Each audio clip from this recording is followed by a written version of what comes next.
hate speech presents a major challenge in today's journalism. Sometimes it merely reinforces unpleasant historical stereotypes such as genocide, xenophobia, ethnic cleansing, and others. Socially conscious journalists have been rightly alarmed at how rapidly hate-filled messages seep into and often overwhelm the society. How does the Nigerian journalist identify and avoid hate speech in the course of his reporting? What are the challenges of upholding the ethics of the profession against a new law that is generally viewed as designed to stifle freedom of speech? Again, how does this affect citizen reporting, which is now an integral part of the story? The thorny question remains: what constitutes hate speech, and how do we balance the right of freedom of expression with a need to preventing the spread of dangerous reportage? Hello and welcome to Break It Down, where we make matters of policies, societal issues, governance and development easily understood by all. Today I have with me Emmanuel Ogbeche. Emmanuel Ogbeche is the chairman, Nigerian Union of Journalists, Abuja Council. You're welcome. Thank you for this opportunity, Moji. So we're talking ethics of journalism in the era of hate speech. Breaking down what we do is start from the basics. What exactly is hate speech? Well, I found it very difficult to define what hate speech is, especially in a climate such as Nigeria, where political undertones seem to have overtaken the essence of what government or society is trying to prevent. That is to stir up heat, to stir up emotions that could lead to public discontent of one ethnic group against the other, or one religious persuasion against the other. But basically for me, hate speech simply is putting one religion, one ethnic group down against the other. It simply means being derogatory in the real sense of it. But we must also be mindful that in Nigeria, we are people that seem to joke with about everything. That sometimes you don't even put your emotions or your sentiments to what you say. For instance, I see a cobbler, that's the shoemaker as we call it here, and I say, Aboki, come here. You understand? In the context of government or some other persons, it's hate speech for using the term Aboki. But for me, it's a means of identity to easily relate to the cobbler, and he doesn't find anything too wrong calling me Nyamiri. You understand? And sometimes you laugh over that. But I think we are living in a very difficult and challenging times where there are connotations to otherwise daily banters. So it becomes more meaningful for us to interrogate what hate speech means and how we can avoid the pitfalls. Yes, especially for the journalists. Especially for the journalists. What do you really think? Is it just any statement that can incite?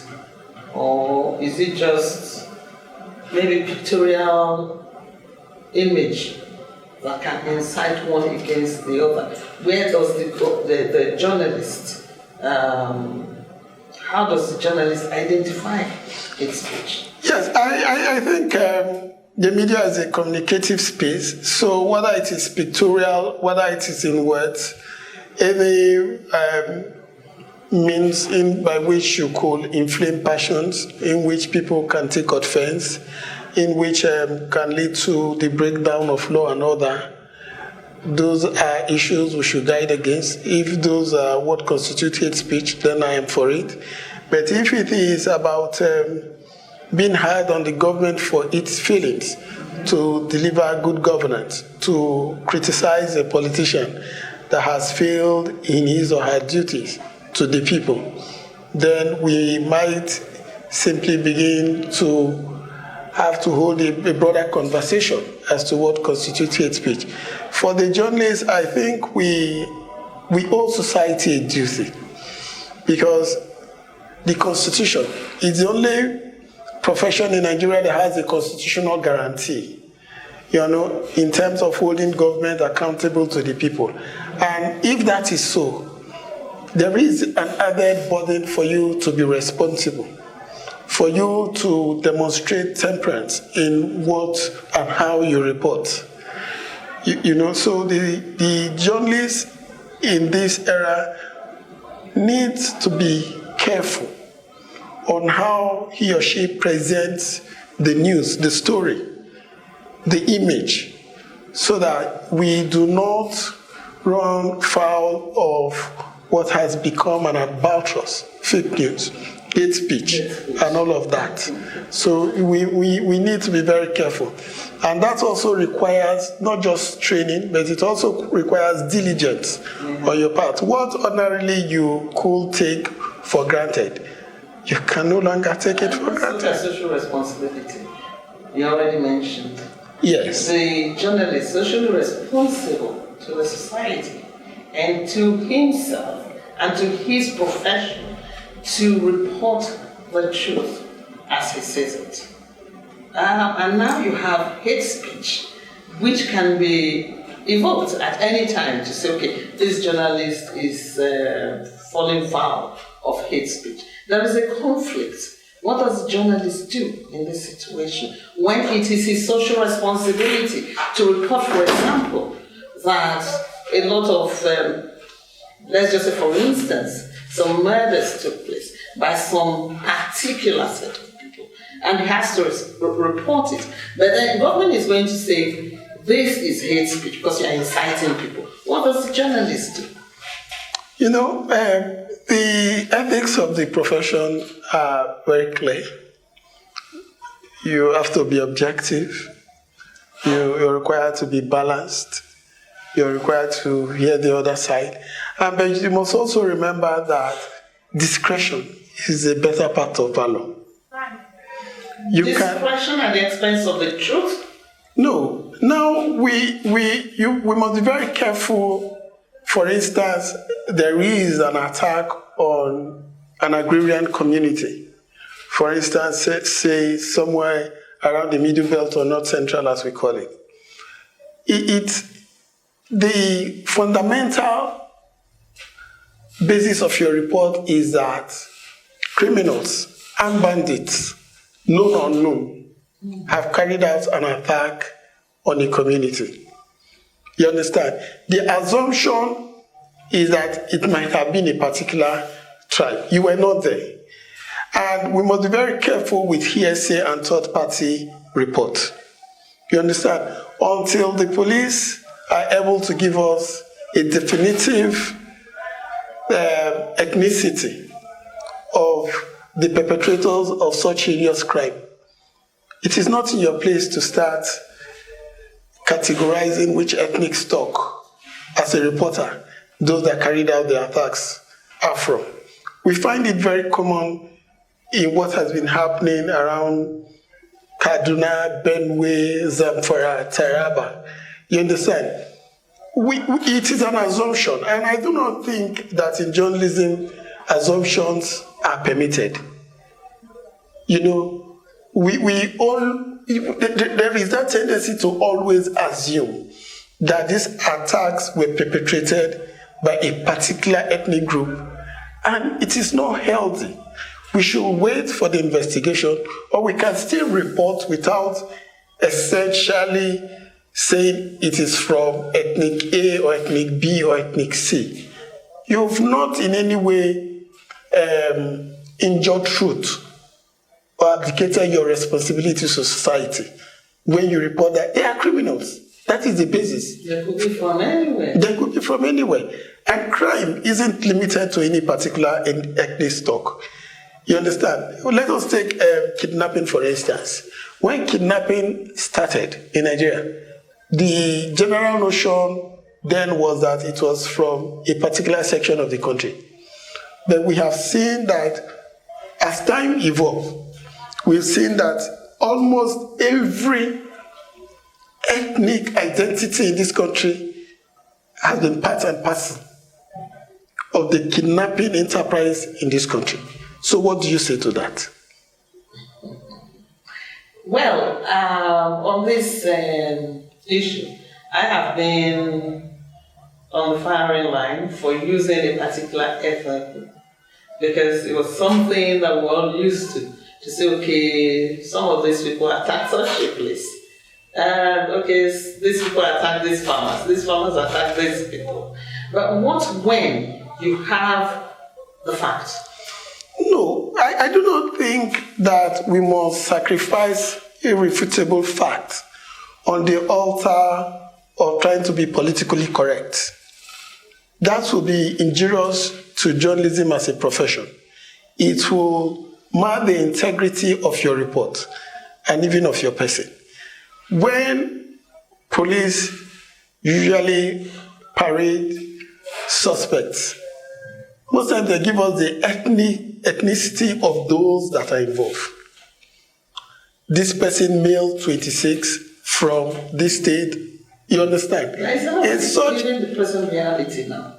It is still right. It doesn't in any way detract or constitute hate speech. Those are official means of communication. Perhaps what we hear, in that instance, you're trying to call on community leaders or religious leaders to do more in reining in their youth or those that are involved in this heinous act of brincardage, of rape, of laying siege to communities, committing murder and arson. You understand? It doesn't in any way detract from your professional duties. Okay. In Nigeria, what do you think the journalist can do when the politician wants to use hate speech for political gains? Well, I think the phenomenon of hate speech, though it's been in existence, was non-noticeable. Now, politicians, particularly in Africa and Nigeria, find it very convenient to hide under that excuse to railroad the opposition and also to checkmate certain segment of the population that they think are not in sync with what they are doing. And that is why we must be very careful as media practitioners not to fall into the into that entrapment whereby our hands become shackled by the antics of politicians in reporting what they do. Like you rightly observed, in all elections in Nigeria, particularly in the last 2 decades, we've seen a lot of what could be termed hate speech propagated by politicians. The political elite have had to use that as a leverage to win elections. And as a journalist, I think we have the added advantage to interrogate facts and sieve out the chaff from the wheat, you know. So I do not think we must sacrifice our professional responsibility for the responsibility of politicians. We should be able to report the facts as they are. And where a politician is seen to be guilty of hate speech, we should be able to call out that politician. What more can the media do if there's a case where hate speech is leading towards the edge of sanity, the edge of peace, where, for example, it's going towards genocide? What can the media do? You see, the media has a mediating role. We are not bound to report all of what politicians say. And we have that edge to temper down what has been said. while you're not embellishing the truth, but you could have the discretion to leave out certain things. I'm not under any obligation to report even what the president says if I think it could inflame passions and could lead to the breakdown of law and order in one part of the country, or any governor for that matter. I am not under any obligation. You understand? But I could call you out that what you have said is capable of leading to the breach of the peace. And that is our role, to mediate. Because the media is a potent tool for social direction. It's a potent tool for development. And it also could serve as a means, like we saw in Rwanda in 1994, as a tool for disintegration and for genocide. And I do not think any responsible media will allow itself to be used in such a manner as we saw in Rwanda. We'll take a break now. When we come back, we'll be talking about how dangerous is hate speech.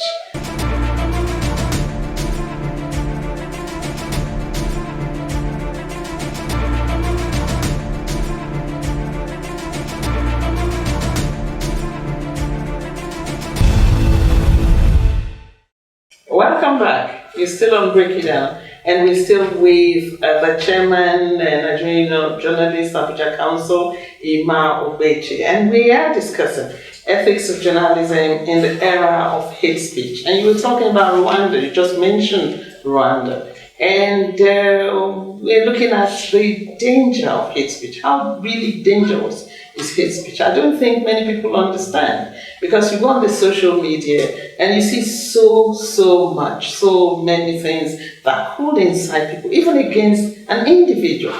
How dangerous is hate speech? You see, a lot of citizens are ignorant of the pervasive nature of the media, traditional or social.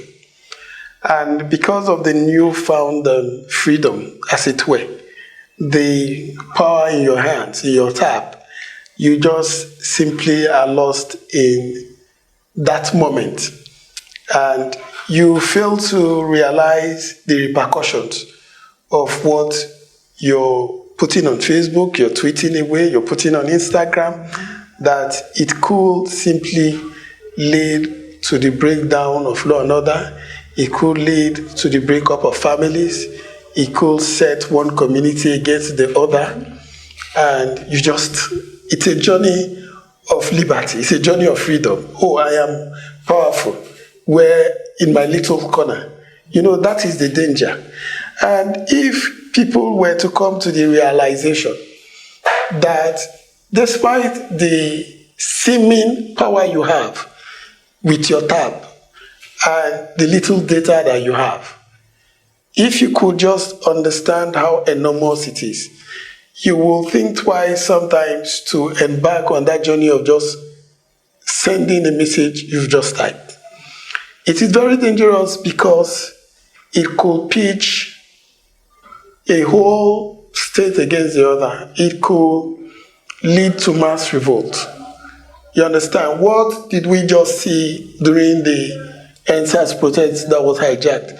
People felt, okay, this was an opportunity for us to just take on society, to do as we wanted, and people that have been waiting in the wings to seize on such a moment simply latched onto what was, happening through social media, through traditional media, the report they were getting, and that tells you how dangerous it could be.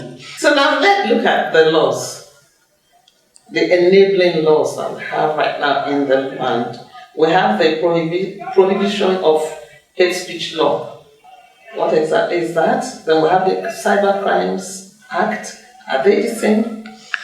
Well, the issue of having a law to checkmate hate speech is a very controversial one because of the wordings and the intentions of those behind the crafting of the law.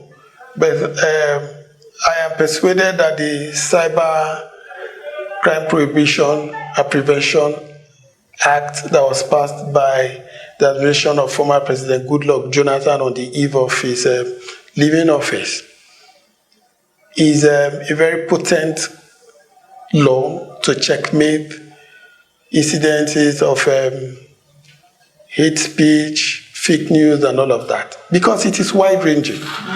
How do you propagate fake news, hate speech? It is through the internet. It is through the media.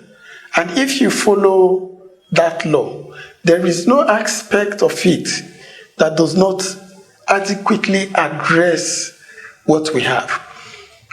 Our angst against any other law, any further legislation, is that there is a commission that will determine what constitutes hate speech. You understand? There is a commission that will hold you and I as journalists responsible for reporting what others have said. And you're bringing in the element of death sentence and all of that, and it becomes an easy tool for you, for the commission to want to clamp down on those that are anti-government. That is why we are saying there are too many, we don't want too many laws, we just want one law.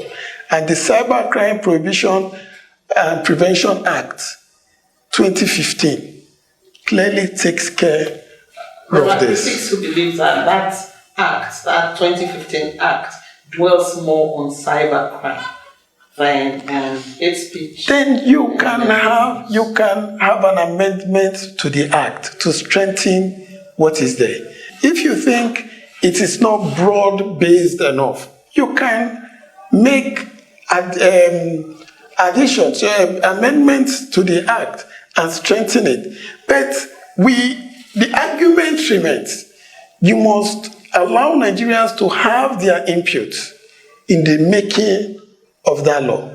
And if majority of Nigerians, and as it has shown, are not in agreement with the bill as it is at present, then I think if you're a representative of the people, you should respect the wishes of the people. Okay, we look at punishment, life imprisonment, hanging.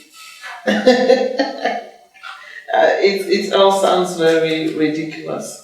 What is the Nigerian Union of Journalists doing about this? Because it is still there, it is still a burning issue. And if this comes to pass, or let's check it. What are you doing to stall it? Okay, first of all, let me say that one, I do not subscribe to the death sentence.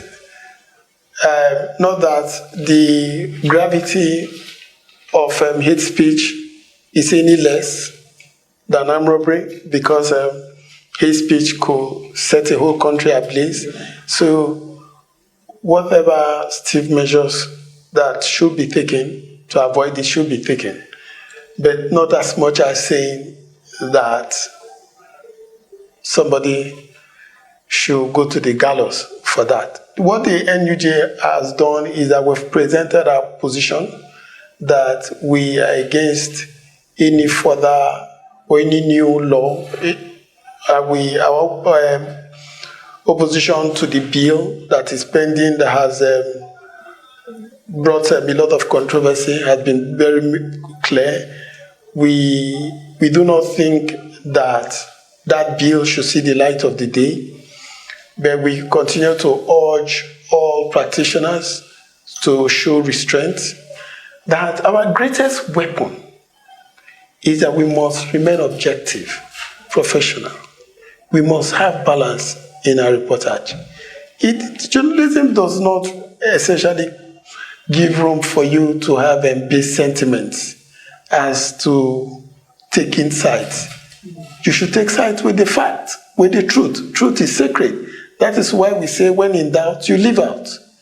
So that is your greatest weapon against falling into the pit of fake news and hate speech in particular. Let's talk about training, because it takes training for the journalists to understand and identify hate speech. What are you doing in the area of training? Well, here in the FCT, we've held a few trainings, but trainings are never enough because and trainings cost money. That is why we always appeal that people should support the endeavor. Government needs to create the enabling environment for journalists and media practitioners in this country to get the requisite training on hate speech, fake news, and any other antisocial issue in this country. You understand? For us, we have a training first quarter of next year. But when we have the kind of funding that we require, we will hold more trainings so that journalists are up to speed. But we also encourage our colleagues to go online. There are massive online open courses, MOOC, on hate speech, on fake news, and all of that. People can get themselves enrolled on those programs. They are basically free, but you have the kind of materials that you require to deepen your knowledge on these issues. Thank you very much. Thanks so much for educating us so much today. Thank you, Muji, for having me on Break It Down. Yeah. Today we discuss ethics of journalism in the era of hate speech. We were with Emmanuel Ogbeche, the chairman, Nigerian Union of Journalists, Abuja Council. This is Break It Down. We'll be back again same time next week.